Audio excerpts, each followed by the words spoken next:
ইটোৰ পিছত সিটো ফুলবাৰী পথৰ উন্নয়নৰ প্ৰতিচ্ছবি। ফুলবাৰীত প্ৰতিফলিত হৈছে বিধায়ক ভৰত চন্দ্ৰ নৰহৰ অকবন্যতাৰ দাপোনখন।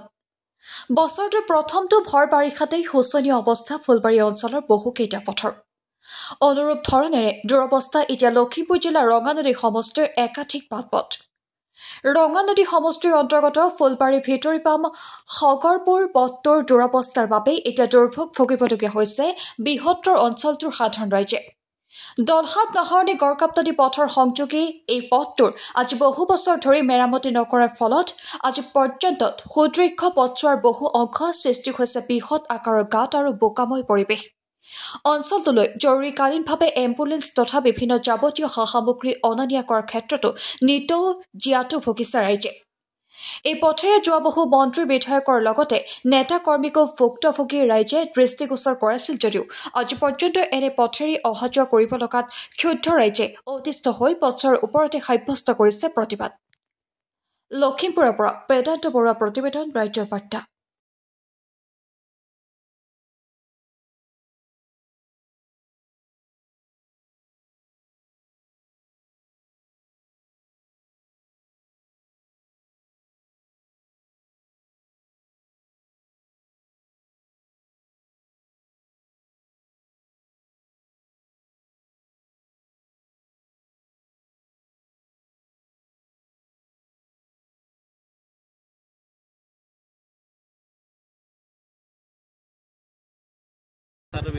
ৰাস্তাৰ বিষয়েনো এয়া আপোনালোকে দেখিছে আৰু সৰ্বপ্ৰথমে আপোনালোকৰ চেনেলৰ যোগেদি আমি চৰকাৰলৈ অনুৰোধ জনাইছোঁ, জিলা প্ৰশাসনলৈ অনুৰোধ জনাইছোঁ, যিহেতু কণ কণ শিশুসকলক স্কুল অনা নিয়া যাতায়াতী পথ এইটো ভিতৰিপামৰ পৰা ধৰি আমাৰ দলহাট সংযোগী যিটো পথ গড়কাপ্তানি পথ, এই পথটো বহু বছৰ ধৰি বিকল হৈ পৰি আছে। অহা যোৱাত যথেষ্ট অসুবিধা হৈছে। দলহাট বজাৰখনে আমাৰ যিহেতু পাণকেন্দ্ৰ, সেয়েহে আমি সমূহ ৰাইজ দলহাট বজাৰলৈ দিনটোত এপাক নগ'লে কাৰোৰে পেট নচলে। সেয়েহে এই ৰাস্তাটোৱে মূল পথ, আমাৰ ব্যৱসায়ীসকলৰো মূল পথ, যাৱতীয় পথ। সেয়েহে আমি জিলা প্ৰশাসন চৰকাৰক আপোনালোকৰ চেনেলৰ যোগেদি অনুৰোধ জনাইছোঁ, আমাৰ ৰাস্তাটো যাতে সোনকালে তেখেতসকলে মেৰামতি কৰি দিয়ে। জৰাজীৰ্ণ ৰূপ মানে ৰাস্তাটো এনেকুৱা অৱস্থা যে প্ৰতি বছৰে এইটুকুৰা ৰাস্তা বিশেষকৈ আমি এইপিনে দিয়ে প্ৰায়ে অহা যোৱা কৰোঁ, কাৰণ আমাৰ এইটোৱে মূল পথ। কাৰণ ইয়াত উপৰোক্ত বক্তাজনে কৈছে যে এইটো আমাৰ ব্যৱসায়ৰ ক্ষেত্ৰত বা জনসাধাৰণৰ সংযোগীৰ ক্ষেত্ৰত, বিশেষকৈ লখিমপুৰ টাউন হওক নাইবা দলহাট বজাৰ এটা মূল সংযোগী পথ, যিটোৰ মাজেদিয়ে যথেষ্ট সংখ্যক জনসমাগম হয়।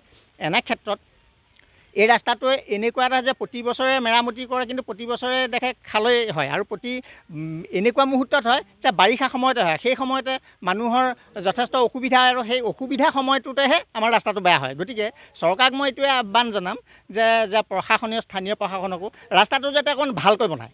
যিটো যে বহুবাৰ ইয়াতো মেৰামতি কৰিছে, দেখিছোঁ, চকুত পৰিছে, কিন্তু এই ৰাস্তাটো মানে সম্পূৰ্ণ ভাল নহয়। গতিকে চৰকাৰক মই এইটোৱে আহ্বান জনাম যাতে সুন্দৰকৈ যাতে ৰাস্তাটো বনায়। ৰাস্তাটোৰ কথা কি ক'ম আৰু যথেষ্ট দুখ লাগিছে। আজি এই জনপ্ৰিয় চৰকাৰৰ দিনতো আজি সগৰপুৰ ভিতৰিপাম গড়কাপ্তানি ৰাস্তাটো যে এনে জৰাজীৰ্ণ অৱস্থাত পৰি থাকিব আমি ভবাই নাছিলোঁ। 2001 চনতে এই ৰাস্তাটো নিৰ্মাণ কাৰ্য আৰম্ভ কৰিছিলে তেতিয়াৰ বিধায়ক মণিৰাম পাথৰীদেৱে প্ৰয়াত। গতিকে তেতিয়াৰ পৰা এই 2001 চনৰ পৰা এই সগৰপুৰ ভিতৰিপাম গড়কাপ্তানি ৰাস্তাটোত এপাচি শিল বালি ইয়াত পৰা আমি দেখা নাই। ইয়াত স্থানীয় ৰাইজে মাজে সময়ে ৰাস্তাটোক নিজেই পৰিশ্ৰম দান কৰিছে। গতিকে সেয়েহে আমি অসম চৰকাৰৰ মাননীয় মুখ্যমন্ত্ৰীক আমি কাটৰে অনুৰোধ জনাইছোঁ, লগতে আমাৰ জিলা প্ৰশাসনৰ সন্মানীয় আয়ুক্ত মহোদয়াক আমি অনুৰোধ জনাইছোঁ যে এই ৰাস্তাটো অতি সোনকালে যেন মেৰামতিৰ ব্যৱস্থা এটা কৰি পেলাই ৰাইজৰ অহা যোৱাৰ সুবিধা কৰি দিয়ে।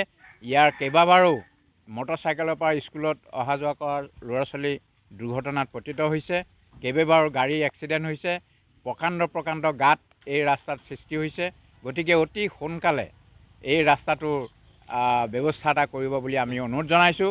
আৰু আমি দুখ পাইছোঁ ইয়াৰ স্থানীয় বিধায়ক তথা সাংসদজনে কেইবাবাৰো এইফালেদি অহা যোৱাৰ আমি দেখিছোঁ। লগে লগে আমি আবেদন নিবেদন কৰিছোঁ কিন্তু আজিলৈকে তেখেতসকলৰ কোনো গা লৰা নাই গতিকে আমি পুনৰ কাটৰে অনুৰোধ জনাইছোঁ যে এই ৰাস্তাটো এই সগৰপুৰ ভিতৰীপাম গড়কটনি ৰাস্তাটো যাতে অতি সোনকালে মেৰামতি কৰি ৰাইজক সুচল কৰি দিয়ে ধন্যবাদ